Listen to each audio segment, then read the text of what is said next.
না, আমাদের কাজ তো চলমান, সারা দেশব্যাপী এই কর্মসূচি অব্যাহত রয়েছে। সকল ব্যাপারে আমাদের প্রস্তুতি আছে। ইতিমধ্যে মাননীয় প্রধানমন্ত্রী আমরা যে খাল খনন কর্মসূচিটা হাতে নিয়েছি সর্বোচ্চ প্রায়োরিটি দিয়ে সেটা তিনি উদ্বোধন করেছেন।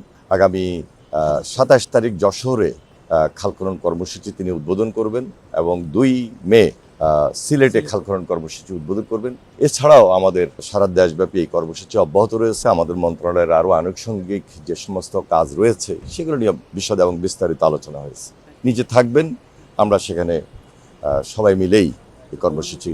না, আমাদের কাজ তো চলমান, সবকিছু মিলে কাজের অগ্রগতি কি, সারা বাংলাদেশে কিভাবে আমরা এগুলাকে মোকাবেলা করছি।